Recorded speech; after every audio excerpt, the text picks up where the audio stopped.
किसी बदलू के पास कमजोरी थी, वो कुबड़ी हो गई थी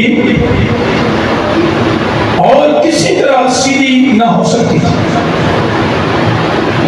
यीशु ने उसे देखकर पास बुलाया और उससे कहा, ऐ औरत, तू अपनी कमजोरी से छूट गई।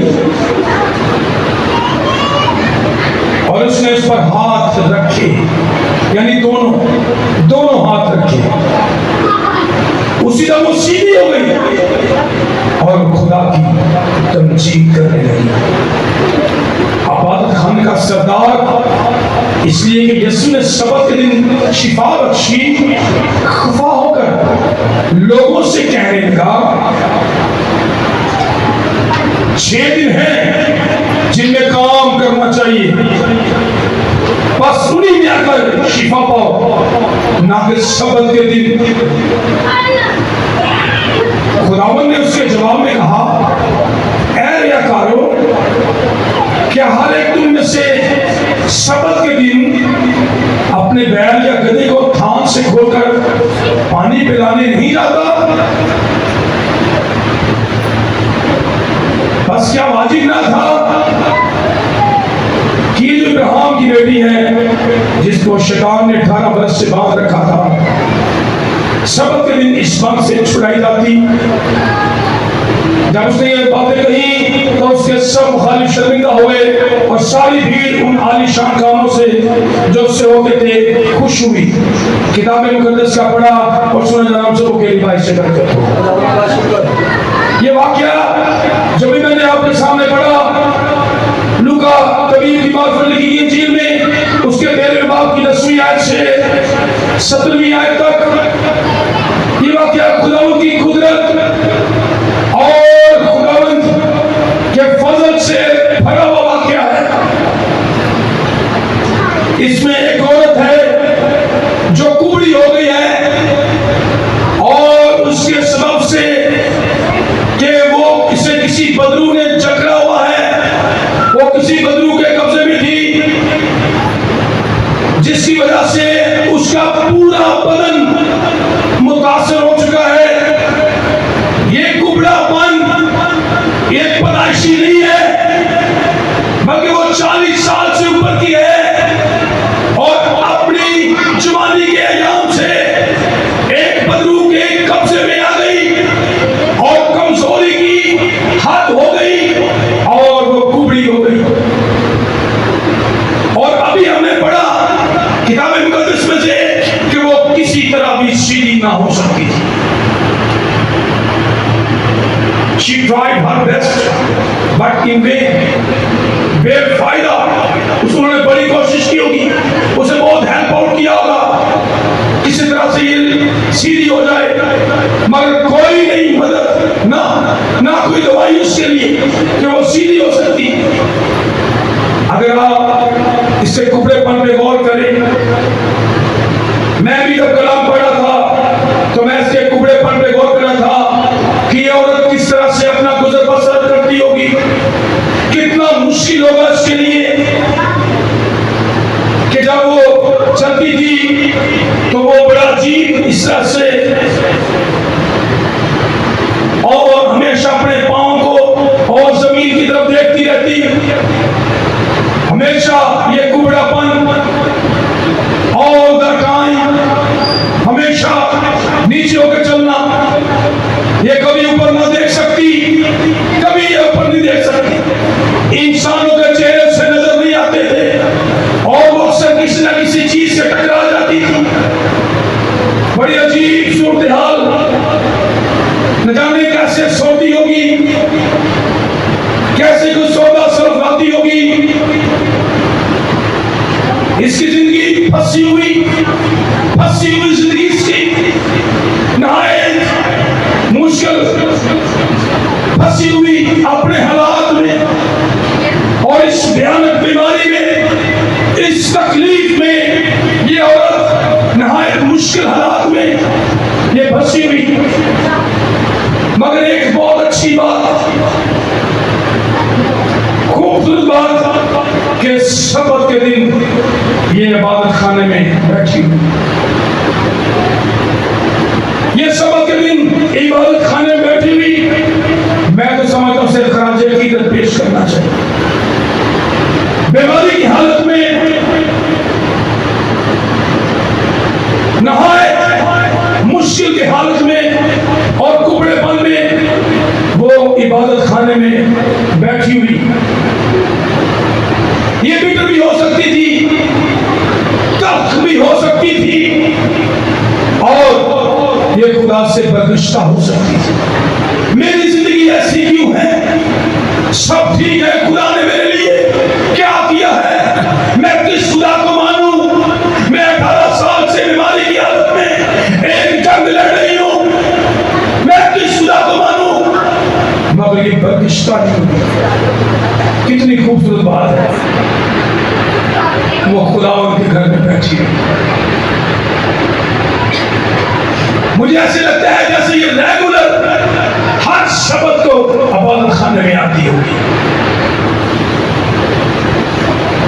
और ईमान से बड़ी शिफा का इंतजार कर रही।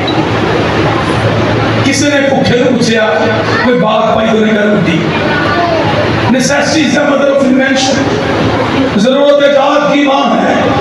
आपकी जो बात आप कर पा रही हो, जो बात आपके लिए मुश्किल बनी हो, जो गले में कांटा हो, वो चुभता है। और एक ही बात जो आपको मुश्किल में डाल रही है, हर बात में वही बात, हर दुआ में वही बात, उठते बैठते सोचे जागते वही बात। तो इसके भी दुआओं में एक ही था, काश मैं सीधी हो जाऊं। वो शिफा का इंतजार कर रही है, मुसलसल इबादतगाह में आ रही। क्या देखती है कि उसका खालिक पूरी कायनात का शाफी इबादत खाने में आ गया है। हालेलुया, इबादत खाने में आ गया है। अभी आप कलाम मुकद्दस में देखें कि यीशु मसीह नासी जैसे इबादत खाने में एंटर हुए, यीशु मसीह की सीधी नजर उस खातून पर पड़ गई, उस औरत पर पड़ी जो 18 साल से कुबड़ेपन के अंदर नहायत कमजोरी की हालत में। आप देखें उस औरत ने कलाम को बहुत से पढ़िए, उस औरत ने यीशु को नहीं देखा, यीशु ने उसे देखा। उस औरत ने यीशु को नहीं बुलाया, यीशु ने उसे बुलाया। उस औरत ने कोई कलाम नहीं किया यीशु से, मगर यीशु ने उससे वाज़िया कलाम किया। उससे कहा मेरे पास आओ। क्या कहा जी? मेरे पास आओ। खुदा का ये इनिशिएटिव, खुदा की ये पहल नहायत अजीब जबरदस्त किस्म का वहां पे माहौल, ये सिर्फ और सिर्फ उसकी वफादारी थी। यहां किसी को बुखार हो जाएगा तो ठीक नहीं, सही नहीं आया। मैं कॉलेज में स्टडी में पढ़ रहा था, एक खातून जो तकरीबन 50-60 वर्ष की होगी, मेरे साथ स्टूडेंट थी, पढ़ी लिखी, सऊदीया से आई थी। दोनों मियां बीवी पहले सऊदीया में रहे, तो 30 साल के करीब मेरे साथ मैं सबसे आगे बैठता था। मैं क्लास में भी जब 9th-10th में सबसे आगे, फिर इसी तरह फिर उधर कॉलेज में भी मैं सबसे आगे बैठता। मेरी आदत सबसे आगे बैठने की। तो वो मेरे साथ बैठती थी, मेरी कॉलीग और मेरी क्लास फेलो थी। तो 4 दिन नहीं आई, सारे पूछते वो आपकी क्लास फेलो किधर है, आपकी फ्रेंड किधर है? मैं क्या, वो पता नहीं क्यों नहीं आ रही, मेरे पास उसका नंबर नहीं, किसी को भी नहीं पता था। अचानक आई तो पहले सर के पास गई, चौथे दिन आई। जब चौथे दिन वो आई, क्लास में आई तो रो रही थी, वहां से आंखें सूजी हुई थी, लगता तबीयत बड़ी खराब होगी उसकी। मैंने पूछा क्या हाल है? कह रही ठीक हूँ। मैंने कहा क्या बात है, इतने नाराज क्यों है? कह रही मेरा शोहर फोत हो गया। मैं बोल रही हूँ, ये बहुत दुख की बात है, और आप चौथा दिन आज आप आ गई हैं, आपको नहीं आना चाहिए था। उसने कहा सुहेल भाई बात पता क्या है, मेरी 4 दिन से यीशु से मुलाकात नहीं हुई। हालेलुया। उसकी इस बात ने ना मेरे अंदर ऐसे रिएक्शन नहीं कर दिया। इतना इसके अंदर यीशु की प्यास और भूख है। 4 दिन हो गए वो कहीं मैं यीशु से नहीं मिली थी, मैंने दुआ नहीं की 4 दिन। मैं कहा चलो कॉलेज में जाती, थोड़ा दिल बैठ जाएगा। बहुत सारे मेहमान आए, मैं फिर भी घंटा निकाल के आई, मेरे लिए दुआ करो। जिनकी मोहब्बत है यीशु के साथ, वो एक लम्हा भी यीशु से दूर नहीं रह सकते। फिर उनको कहना नहीं पड़ता मेरे लिए कुछ कर, उन्हें कहना नहीं पड़ता मेरी फरियाद कौन सुनेगा, उन्हें गीत सुनना नहीं पड़ते, उन्हें चिल्लाना नहीं पड़ता। उनकी वफादारी से यीशु खुद मुड़ जाता है। यीशु ने खुद से कहा इधर मेरे पास हो, मेरे पास हो। और आप गौर से सुनिए, किताब मुकद्दस में लिखा है उस औरत ने कुछ नहीं किया, वो जस्ट उठी।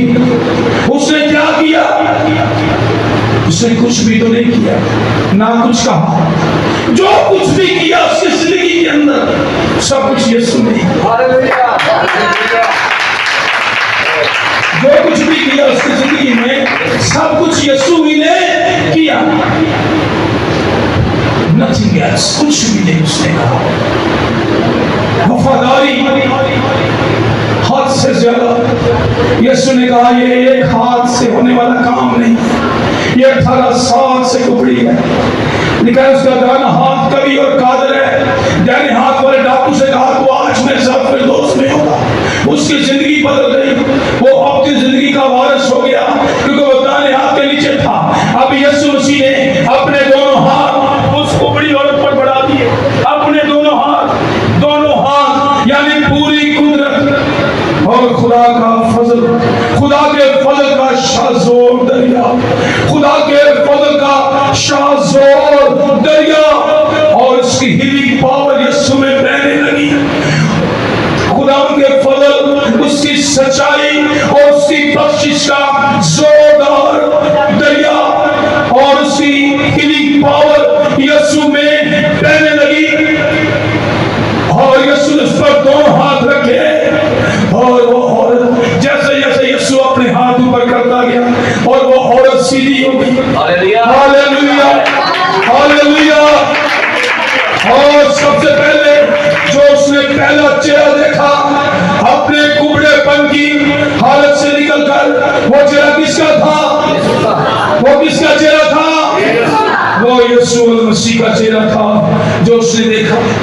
पहला चेहरा जो उसने देखा वो यीशु मसीह का था। उसका चेहरा आफताब सदाकत था, वो नूरों का बाप, वो उस नूर में रहता है जिसका किसी की रसाई नहीं। और उसने देखा और लिखा, देख कर क्या करने लगी? सुनिए, उसने उस पर हाथ रखे, उसी दम वो सीधी हो गई और खुदा की तमजीद करने लगी। क्या करने लगी?